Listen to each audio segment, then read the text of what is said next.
Salut tout le monde, c'est Aude de Haute Couture et on se retrouve aujourd'hui pour un DIY. On a fait une manche pour protéger nos livres. Et bien aujourd'hui, on fait une enveloppe pour protéger nos liseuses. On va pouvoir aller chercher tout ce qu'on a besoin pour faire ce projet-là et on va pouvoir partir ça maintenant.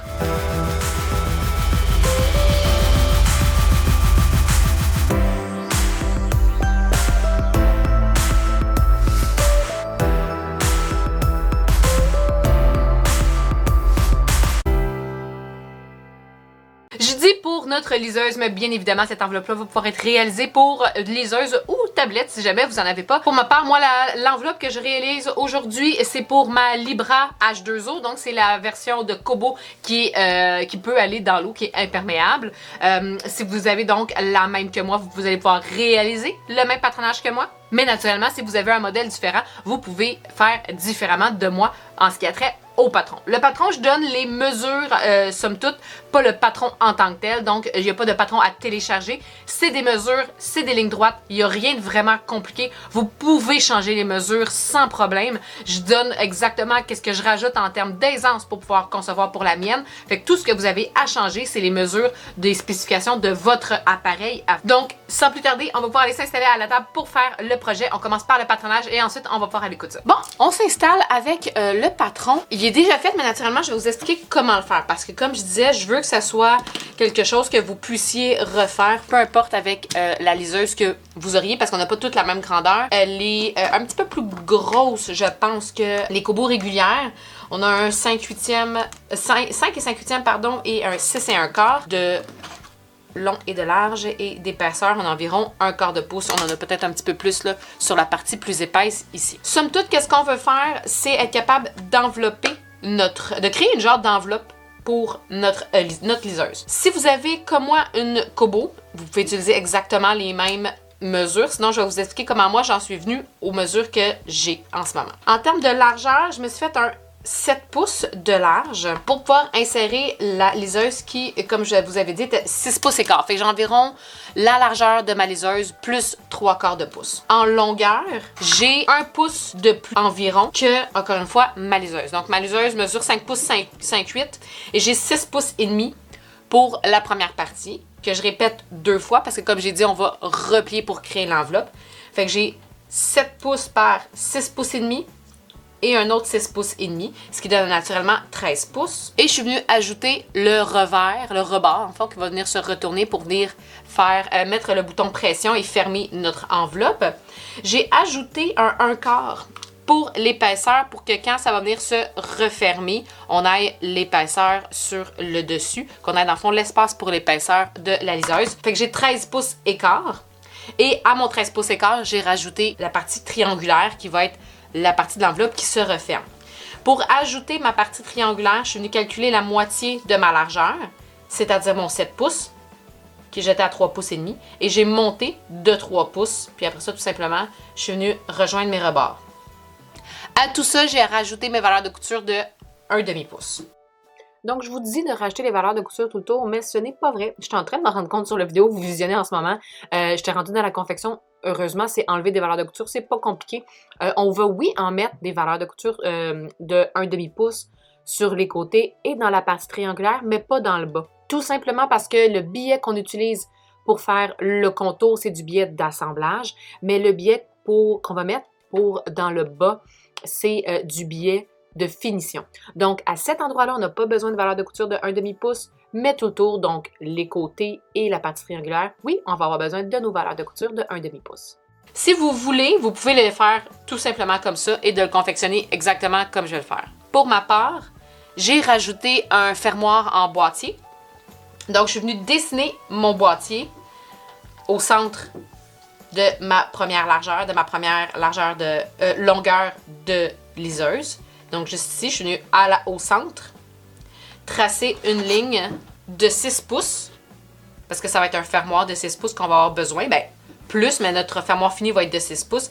Et naturellement, je l'ai aussi centré dans ma longueur et dans ma largeur. Fait que je suis venue tracer une boîte de 1 demi-pouce par 6 pouces, centrée avec mon 6 pouces et demi et mon 7 pouces ici. À l'intérieur de mon boîtier, je suis venue tracer la ligne centrale. En fait, c'est la première ligne que j'ai tracée, donc elle était déjà là. Et je suis venue à 1 quart venir me faire un point repère pour créer mes petites queues des rondelles juste ici, parce que quand je vais venir couper le centre de ma boîte, je vais couper jusqu'ici. On peut venir se faire un point repère et ensuite je vais cranter jusqu'à mes coins. Fait que vous pouvez le faire, mais sinon, même si vous ne le faites pas sur le patron, c'est quelque chose qu'on va venir faire sur le tissu en tant que tel. Ensuite de ça, je suis venue seulement indiquer où allait être mon début et mon fond de poche, donc en hauteur. J'ai la même largeur pour ma poche, mais j'ai pas la même longueur. Ma poche est de 5 pouces. Fait que je suis venue faire une ligne 2 pouces et demi plus haut que le centre de mon fermoir et 2 pouces et demi plus bas que le centre de mon fermoir également pour venir me créer une autre pièce de patron comme ceci. Et sur cette pièce de patron-là que je vais couper 2 fois dans de la cotonnade, je suis venue aussi marquer mon boîtier de fermoir. Je suis venue également marquer mes boutons pression, mais vous n'êtes vraiment pas obligé de le marquer tout de suite. C'est quelque chose que vous pouvez faire à la fin complètement de votre projet. Je vous recommande même de faire le bouton pression à la fin, comme ça vous êtes sûr que tout est en place. Si jamais vous avez des petits soucis à certains endroits, eh bien vous allez pouvoir le faire à la fin seulement. Fait que ça, c'est pour le patron. Donc, vous pouvez refaire le même patron que moi si vous avez le même modèle que j'ai. Sinon, vous pouvez ajouter les mêmes valeurs que j'ai ajoutées, c'est-à-dire que j'ai ajouté environ 3/4 de pouce à ma largeur et 1 pouce à ma longueur que j'ai naturellement répété 2 fois. Vous devriez avoir l'aisance nécessaire pour votre liseuse si elle n'est pas plus épaisse que la mienne qui était 1/4 de pouce. Donc, vous pouvez en rajouter un peu. On s'entend pour dire que c'est pas dramatique si l'enveloppe est un petit peu plus grande que la liseuse. C'est pas une science infuse. La seule chose, c'est qu'on veut pas que ça soit trop grand parce que moi, je voulais pas que ma liseuse se promène à l'intérieur trop de ma pochette. Ceci étant dit, c'est selon. Vous pourriez la faire un petit peu plus grande, puis ça serait pas dramatique. Fait que mes 2 pièces de patron, je vais aller les couper dans du tissu. Je vais le couper 2 fois dans mon extérieur et ce qui va aussi être mon intérieur. Je le coupe dans 2 cotonnades différentes. Vous pouvez le faire dans le même tissu, vous pouvez prendre 2 couleurs différentes. C'est selon ce que vous voulez faire. Et mes poches intérieures, là, honnêtement, on les verra pas vraiment. Vous pouvez prendre un ou l'autre de votre tissu. Moi, je vais prendre le beige parce que je le sais que j'en ai plus de ce tissu que celui-là. Puis celui-là, je vais peut-être vouloir le réutiliser pour faire autre chose. Mais bref, je vais venir couper 2 fois mon intérieur de poche avec la cotonnade et 2 fois mon extérieur avec 2 couleurs différentes. Et j'ai également 2 mètres de biais. J'ai calculé, vous pourriez avoir 1,30 m de biais, puis vous êtes correct. Moi, je m'en suis fait un 2 mètres, mais je l'ai fait moi-même. Je vais vous laisser le lien du vidéo pour vous montrer comment faire votre biais vous-même. C'est un biais de 1/2 pouce plié 2 fois, donc il est plié une fois et replié une seconde fois. C'est un biais double 1/2 pouce. Avec ça, j'ai personnellement décidé de mettre de la mousse pour sac. Ceci étant dit, vous n'êtes pas obligé d'utiliser de la mousse pour sac. Si jamais votre machine à coudre a de la misère à prendre les épaisseurs, c'est la même mousse que j'ai pris pour la manche. Vous pourriez réutiliser la même chose, mais vous pourriez également utiliser soit de la bourre de coton ou tout autre, pas entoilage, mais mousse pour pouvoir protéger l'écran de votre liseuse. Naturellement, pour tout ce que je vous dis en ce moment, je dis moi liseuse parce que je sais ça, mais vous pourriez faire la même chose pour une tablette également. Je vais aussi utiliser un bouton pression pour pouvoir venir ouvrir et fermer. Vous pourriez utiliser autre chose. Moi, j'aime beaucoup les boutons pression qui se retrouvent dans ce kit-là. Non seulement parce que je trouve que les couleurs sont vraiment vibrantes, mais également parce que elles sont quand même de très bonne qualité. Je les avais achetées sur Amazon. Si jamais, je vais également laisser le lien de ceux-ci. Ça peut être super intéressant. Si jamais vous n'en avez pas, ça vient avec la pince. Tout le kit est là et il y en a vraiment beaucoup. Mais ce qui est le fun, c'est que ça fait pour plusieurs styles de projets. C'est le genre d'inventaire qu'on pourrait dire qui est agréable à avoir à la maison. Je vais couper aussi donc la mousse avec mon patron ici. La seule chose, c'est que je vais venir couper mon rectangle de 13 écarts par 7 pouces. Et ensuite, je vais venir couper séparément seulement le petit triangle. Le petit triangle, vous ne seriez pas obligé de mettre de la mousse dedans. Moi, je vous avouerai que en termes de look et de contenance, qu'on pourrait dire, de structure, je préférais l'avoir. Mais si vous n'avez pas assez de mousse, l'important, c'est la partie que la tablette ou bien la liseuse va être dedans. Mais moi, je veux quand même le mettre également. Mais je les sépare pour que ça soit quand même facile à fermer. Vous allez voir quand vous allez ouvrir ou fermer votre enveloppe. C'est plus facile s'il y a une séparation entre les deux. Bref, je vais aller couper mes tissus, couper ma mousse. Mon billet est déjà pris. Allez préparer votre billet si ce n'est pas déjà fait. Ah oui, vous allez également naturellement avoir besoin d'un fermoir. Le fermoir que j'utilise aujourd'hui, du bloqueur jusqu'aux dents, c'est un fermoir 9 pouces. Pour moi, c'est l'idéal parce qu'en ce moment, on veut coudre un 6 pouces. Fait que je vais juste pouvoir me centrer et couper les excédents. C'est super facile avec ce genre de fermoir-là. Fait que je m'en vais couper tout ça et on se retrouve après pour la confection. Fait que je suis allée tout couper mes pièces de tissu comme j'avais mentionné. J'ai coupé autant une épaisseur beige que bleu. Et je suis venue me faire des crans. Je suis venue me faire des crans là où j'avais la séparation entre mes 6,5 et 6,5. Je suis venue me faire des crans où est-ce que j'avais fait des lignes pour mes poches pour ensuite situer mes poches. Et je suis venue marquer une seule de mes 2 pièces poches de la petite boîte juste ici avec un crayon qui va naturellement partir à la chaleur. Et j'ai coupé également ma mousse. Comme je vous disais, les deux sont séparés. Et en termes de grandeur, j'ai coupé la première partie sans le 1/4 que je m'étais ajouté. Fait qu'il mesure 13 pouces plus les valeurs de couture naturellement.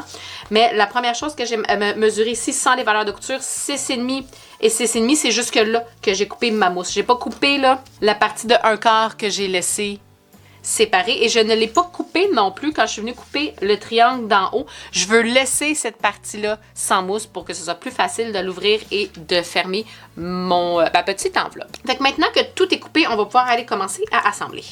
Et la première chose qu'on va assembler, bien, ça va être les poches. On peut garder les patrons pas très loin, des fois ça peut nous aider. On va prendre seulement l'épaisseur qui va être à l'extérieur parce que je veux que ma petite poche dans laquelle je vais pouvoir mettre mon fil de charge soit visible. Vous pourriez venir la mettre à ce qui va être à l'intérieur et la poche, eh bien, elle serait à l'intérieur de votre pochette. C'est comme vous voulez. Moi, personnellement, j'aime mieux qu'elle soit visible à l'extérieur. Puis je vais venir me situer entre mes repères que j'avais mis, mes crans, avec les lignes que j'avais faites pour déterminer la forme, le rectangle en fait, de ma poche. Et je vais venir m'épingler comme ça. Je vais venir m'épingler en haut de la boîte et en bas de la boîte. Et je vais tout de suite venir piquer sur la boîte que j'ai dessinée, donc sur la boîte verte juste ici. Je vais venir piquer bien exactement à ces places-là. Je vais venir me placer. Je vais partir en haut d'une boîte. Je pars pas sur un des petits côtés parce que ça, je vais vouloir vraiment bien le mesurer. Je vais me rendre jusqu'à mon premier coin. Puis à mon premier coin, quand j'y arrive, je ralentis parce que je vais arrêter pile à la bonne place. Quand je me retourne pour avoir le rectangle le plus parfait possible, je vais compter le nombre de points que je fais. 1, 2, 3, 4. Ouf. Ouais, je vais y aller comme ça. Il fallait que mes points soient un petit peu plus courts. Je peux-tu essayer de recommencer? 1, 2, 3, 4. OK. Fait que je vais vouloir faire 4 points de l'autre côté aussi. Arrivé à l'autre côté, j'arrête pile à la bonne place. Donc à mon coin. Et ensuite, je fais 4 points. 1, 2, 3, 4. Et je vais venir rejoindre ma première couture. Où est-ce que j'avais commencé? Comme ça ici. Ensuite, c'est ici que le marquage avec nos petites queues d'hirondelles, ça va être important. Parce qu'on va venir se couper au centre de notre rectangle. Puis à 1/4 de chaque côté environ, je vais venir couper, mais en coin comme ça ici. Je vais venir rejoindre en fait mes coins en angle. Comme ça, j'ai coupé et je suis en angle juste ici. Je vais venir retourner tout ça à l'intérieur. Puis je vais venir me presser pour que tout soit beau comme ça. Étant donné que j'ai utilisé 2 tissus distincts, je vais essayer de ne pas voir le tissu beige à l'extérieur. Je vais venir presser tout bien comme il faut. Si ça tire au coin, c'est parce qu'on n'a pas cranté assez loin, comme peut-être ici. C'est pire. Je vais aller presser ça. Fait que la petite boîte est faite. Puis pour m'assurer que je ne voyais pas de beige sur l'extérieur, je suis venue laisser un petit peu de bleu sur l'intérieur. Fait que ça, je suis certaine que je ne verrai pas de beige de l'autre côté. On va tout de suite pouvoir venir chercher notre fermoir et on va venir le placer en dessous, tout simplement, comme c'est ici, et on va naturellement amener le curseur au centre. Avant d'amener le curseur au centre, qu'est-ce que vous pouvez faire? 2 choix s'offrent à vous. Venir faire un petit point de faux fil à la main pour que tout reste en place. Sinon, on a le bon vieux Wonder Tape que j'aime beaucoup. Et je vais venir en mettre dans le haut de mon fermoir et dans le bas. Parce que, personnellement, j'aime pas épingler à cette place-là. Si vous épinglez, ça fait très bien l'affaire, puis ça vous dérange pas, eh bien, allez-y allègrement. Moi, personnellement, je trouve toujours que quand je mets mes épingles, ça vient déplacer un petit peu ma boîte. Puis j'ai un travail un petit peu moins minutieux. Mais comme je dis, si vous, ça fait bien l'affaire, allez-y. Vous pouvez soit sinon faufiler à la main, un petit point de faux fil avec un fil contrastant qui va être facile à enlever après, ou bien utiliser le Wonder Tape si jamais vous en avez. Sinon, naturellement, c'est quelque chose qu'on retrouve dans la boutique en ligne. Fait que je vais le laisser fermer et je vais venir positionner ma boîte pour que le fermoir soit bien centré. Fait que là, je le sais que tout est bien placé. Puis là, honnêtement, j'ai pas vraiment centré mon fermoir d'un bord puis de l'autre. C'est pas dramatique, pourvu que j'en aille assez d'un bord et de l'autre. Et avant toute chose, avant de me rendre à la machine, je vais venir l'ouvrir. Pas de beaucoup, là. Je vais commencer par juste venir mettre mon curseur à l'intérieur. Je vais replacer, coller avec le Wonder Tape. Puis on va aller coudre ça à la machine tout le tour. Et on va piquer le plus près du bord possible. Encore une fois, je pars pas sur mes petits côtés. Je vais partir sur un des longs côtés. Vu que c'est une surpiqûre, on peut allonger le point. Je vais venir coudre, comme je disais, le plus près du bord possible, ou du moins le plus près que les dents me le permettent. Arrivé à mon curseur, je vais juste le déplacer pour être en mesure de bien coudre, parce que sinon le curseur va venir nuire à ma couture. Je vais venir coudre juste assez pour être capable de renvoyer mon curseur en haut et fermer ma boîte comme ça. Continuer jusqu'à l'autre côté.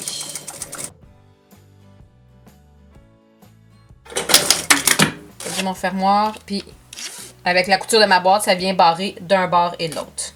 Je vais venir couper l'excédent de mon fermoir. Idéalement, on va aller se chercher un petit briquet pour brûler les bords pour pas que ça s'effloche. Ensuite, je vais venir me mettre endroit contre endroit avec mon fond de poche. Puis je vais venir le coudre en haut et en bas. Je coupe pas tout de suite mes côtés tout simplement parce que tantôt quand on va venir tout assembler, ça va venir se coudre aussi. Puis je veux pas nécessairement ajouter de l'épaisseur avec plein de couture. Fait que je vais juste venir coudre en haut et en bas. J'ai suivi les mêmes valeurs de couture que j'avais tout le tour. Fait que je les ai faites à 1/2 pouce. Ensuite, je vais venir prendre ma mousse. Je vais venir me placer pour que ma mousse vienne s'asseoir dans le bas.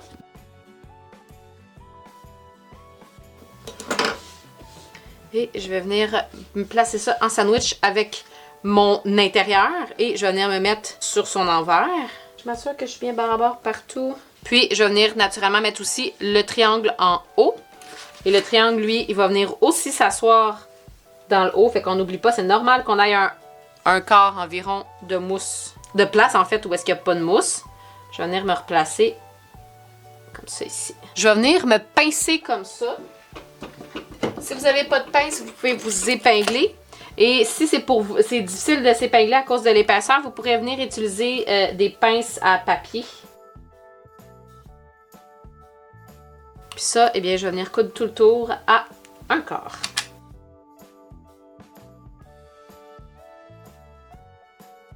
Quand j'arrive où est-ce que j'ai la mousse triangle, j'essaie juste qu'elle se déplace pas là où est-ce qu'il n'y a pas de mousse.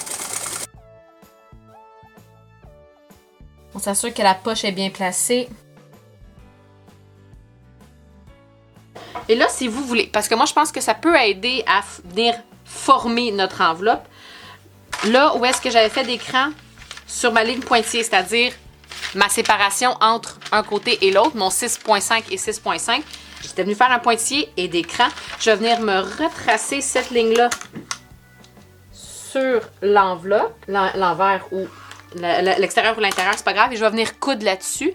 Ça va venir écraser un peu la mousse, puis ça va aider à faire la pliure, la jonction entre le haut et le bas quand on va venir retourner.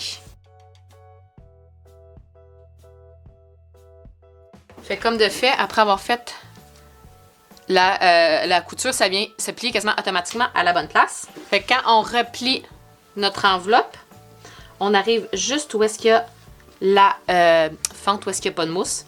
Puis on a la liberté maintenant, l'aisance pour pouvoir venir fermer tout ça. Fait qu'une fois qu'on a cousu tout le tour et qu'on a fait notre petite surpiqûre, on va pouvoir tout de suite venir prendre notre billet et faire une des finitions.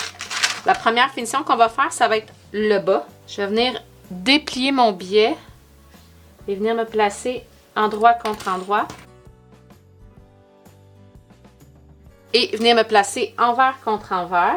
Excusez-moi, envers contre envers. L'endroit du billet sur l'envers, l'intérieur en fait de mon projet. Puis je vais venir coudre dans le premier pli de mon billet. Fait que, juste ici. Je pourrais tout de suite, je suis obligée d'avoir tout mon billet coupé. Je me laisse quand même deux bouts dépassés de chaque côté. Ça va m'aider à venir avancer dans ma machine. Fait que je viens coudre dans le premier pli qui est à 1/2 pouce. Et je coupe d'un bout à l'autre. Je vais venir réduire un petit peu ma mousse, juste parce que ça va être plus facile. Je vais peut-être enlever un 8 là. Ça va être plus facile de retourner mon billet. J'ai enlevé donc environ un 8 de mousse. Et je vais venir retourner mon billet sur l'endroit. Puis je vais venir rejoindre la couture que je viens de faire et coudre le plus près du bord possible de mon billet pour le refermer. Comme ça ici. Et je vais couper l'excédent de mon billet. Ensuite, je vais pouvoir, où est-ce qu'on a fait notre surpiqûre, me retourner. Puis ça va m'adonner, ça devrait m'adonner en fait, là où est-ce que la mousse rectangulaire arrête, juste avant l'espace qu'on s'était fait. On peut s'épingler ou se pincer comme ça. Vous pourriez tout de suite entamer la partie biais, mais moi j'aime bien venir tenir ça en place. Je trouve ça plus facile après ça pour venir manœuvrer mon billet. Fait que je vais juste venir me coudre comme ça de chaque côté à un quart, à la même place que j'étais venue coudre pour fixer mes deux épaisseurs avec ma mousse, d'en haut jusqu'en bas. Ensuite, on va pouvoir venir faire le billet tout le tour. On va partir d'en bas, aller dans le coin et revenir jusqu'à l'autre côté. Fait qu'on va se mettre sur l'envers du projet où est-ce qu'on a le fermoir et on va venir se mettre de ce côté-là, endroit contre endroit. Et je vais venir laisser dépasser un petit peu plus que 1/2 pouce.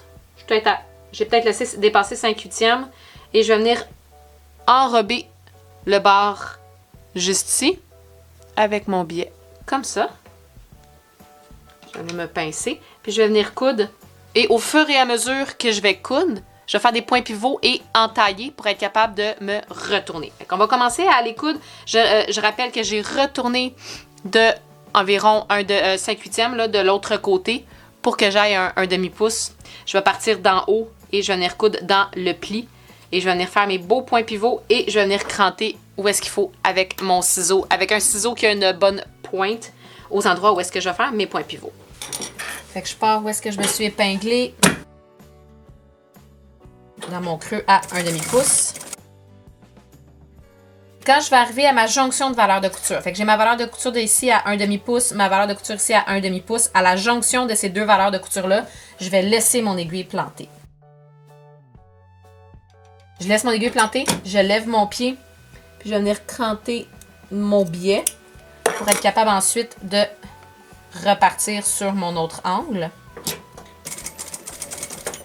Puis je vais venir faire la même chose ici, à la pointe de mon enveloppe, à ma jonction de valeur de couture. À ma jonction de valeur de couture, j'arrête l'aiguille plantée, donc l'aiguille dans le tissu. Je vais venir cranter encore une fois le plus près de mon aiguille, mais je suis pas obligée d'être trop près. Je suis peut-être à 1-2 mm de mon aiguille. Je vais venir me retourner et continuer à coudre. Je vais venir faire la même chose à mon autre place. Jonction, jonction. Et je retourne jusqu'en bas.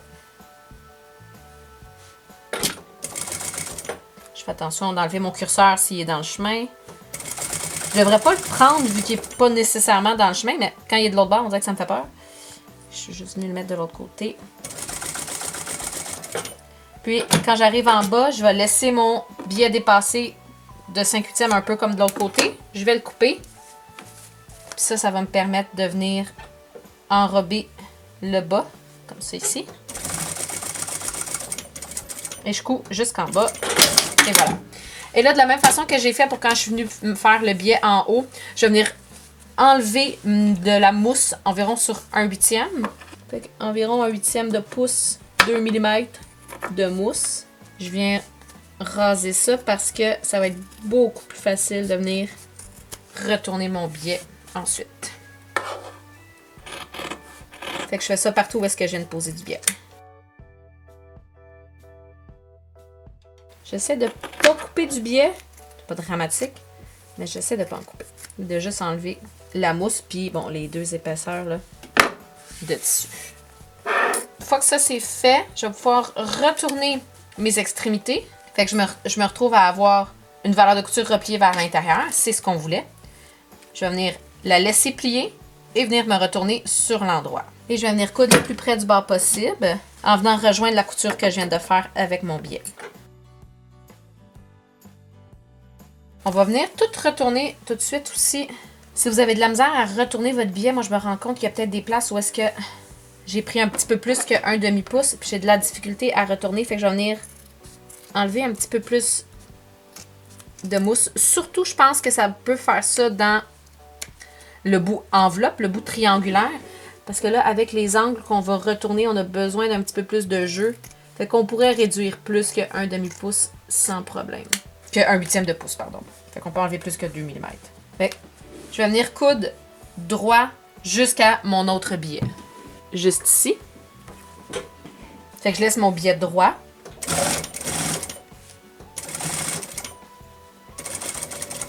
Arrivé à mon autre biais, je vais lever mon pied.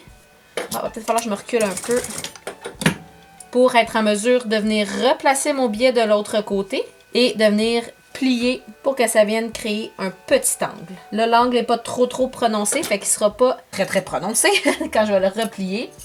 Je peux utiliser soit un découseur ou soit mon coupe-fil juste pour tenir en place l'angle que je viens de créer dans mon biais, le temps qu'il arrive sous mon pied. Et une fois que j'arrive sur cette partie-là du biais, je laisse mon aiguille planter, je lève et je me retourne. Je vais venir coudre le plus possible. Et je rappelle, je referme mon biais sur la couture qu'on avait faite préalablement quand on est venu coudre l'autre partie du biais de l'autre côté. Je vais coudre environ à la moitié de mon angle de l'enveloppe. Puis, je vais venir replacer mon biais de l'autre côté. Seulement parce que je vais être en mesure après ça de venir pincer la pince, justement. Mais cette pince-là, je vais venir le mettre à l'intérieur. Fait que je viens rentrer mon biais. Fait que je fais la même chose que j'ai fait tantôt. Je vais venir pincer le surplus de l'angle et venir le coucher. Là, je vais encore prendre mon fil pour venir tenir en place pendant que je vais venir coudre. Jusqu'à temps que j'arrive en dessous du pied. Je vais me retourner de l'autre côté de mon autre angle et continuer. Je vais naturellement venir faire la même chose ici. Je vais essayer de mettre ma caméra dans un autre angle pour que vous voyez un peu mieux. Mais c'est toujours plus difficile pour moi de cette façon-là. Mais on va essayer. Bon, j'ai été capable de me mettre plus proche, mais mon fil ne me permet pas d'être en face. Fait que je viens placer mon biais jusque où il serait et je viens faire la même chose avec mon côté. Donc, je viens replacer mon biais de comment il va être. Puis, je vais avoir un petit surplus ici. Puis, ce petit surplus-là, je viens tout simplement le pincer. Puis, je vais venir coudre par-dessus. Là, comme je vous disais, des fois, ça peut être un petit peu plus touché de garder ses doigts placés le plus loin possible. On peut s'aider avec notre coupe-fil. Puis, oups, quand j'arrive à ma jonction où est-ce que j'ai justement replié, ben, je me revire de bord pour venir coudre le biais dans l'autre sens, de l'autre côté. En bas, j'oublie pas, je garde ma valeur de couture rentrée. Si c'est plus épais, j'essaie de pas faire mon point d'arrêt exactement là. Fait, on a la petite enveloppe de fête. Je vais pouvoir mettre ma liseuse dedans pour pouvoir venir marquer mon bouton pression. Je préfère quand ma liseuse est dedans parce que ça vient mettre l'épaisseur. Puis je vais venir marquer où je le veux. Je le mets à 1 demi-pouce. Le centre, je mets le centre de mon bouton à 1 demi-pouce de ma pointe du tissu et non du biais. Fait que je suis à un demi-pouce plus haut que ça ici. Pour voir où est-ce que je veux être de l'autre côté, je vais venir prendre mon épingle, piquer où est-ce que je le veux et là, je vais pouvoir voir en dessous où est-ce que je le veux. Fait que je vais venir installer mon bouton pression juste ici. Fait qu'une fois que notre marquage est fait, bon, pour ma part, je vais seulement avoir à choisir la couleur et je vous avouerai que j'ai aucune idée.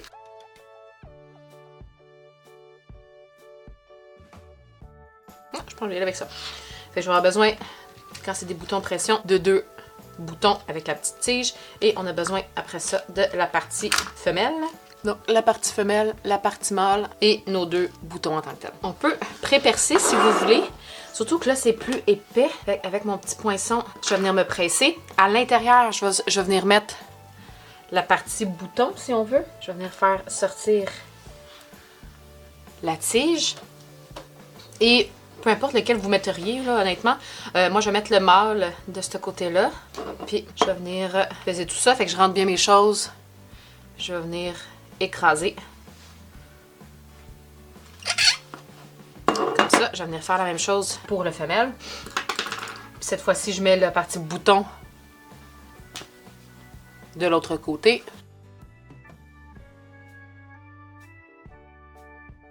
Et voilà.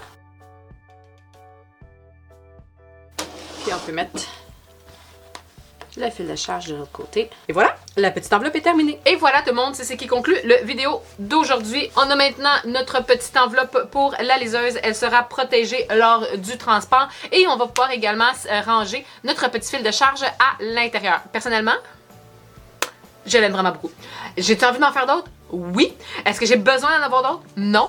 On verra donc si finalement je m'en fais d'autres, des modèles supplémentaires. J'espère que vous avez aimé le projet. Pour vrai, c'est le genre de projet qui est super le fun à réaliser avec des restants de tissu, étant donné qu'on peut un peu mixer tout ce qu'on a avec le tissu à l'intérieur et aussi le biais et le tissu extérieur, les fonds de poche. On peut vraiment s'amuser avec les motifs également. C'est ce que j'aime particulièrement de mon enveloppe à moi. On pourrait naturellement modifier quelques petits trucs pour fermer. C'est pas obligé d'être un bouton pression. Ça pourrait être un velcro, ça pourrait être un bouton avec une petite ganse. On pourrait à la limite même faire une boutonnière. Ça pourrait être un bouton pression qu'on peut coudre à la main aussi. Ça peut être vraiment beaucoup de choses, tout dépendant de ce que vous avez envie de faire. Vous pouvez changer les grandeurs pour pouvoir le réaliser pour d'autres appareils que vous avez dans la maison. Comme j'ai dit à l'intro, j'espère vraiment que vous avez aimé le projet d'aujourd'hui, que vous allez en faire et que je vais pouvoir les voir. Si jamais vous en faites, n'hésitez pas à les partager sur le groupe de la communauté haute couture qui est sur Facebook. J'aimerais beaucoup les voir. Et comme d'habitude, si jamais il y a quoi que ce soit, n'hésitez pas à me laisser questions, suggestions et commentaires juste en dessous du vidéo. À cliquer j'aime si c'est du contenu que vous avez aimé et aussi à vous abonner si vous voulez avoir toutes les notifications sur les nouveaux vidéos que je sors à toutes les semaines. Et si vous avez envie d'encourager la chaîne un petit peu plus, sachez qu'il y a un lien qui mène vers mon Patreon juste en dessous de la vidéo. Vous allez pouvoir aller cliquer et avoir non seulement l'option d'encourager la chaîne un peu plus, mais également la chance de pouvoir participer à notre club de couture qu'on se fait à tous les mois et également avoir accès à du contenu exclusif comme des sprints de couture, des vlogs et aussi, depuis tout récemment, un club de lecture qu'on se fait une fois de temps en temps. Sur ce tout le monde, je vous dis bonne couture et on se revoit très bientôt.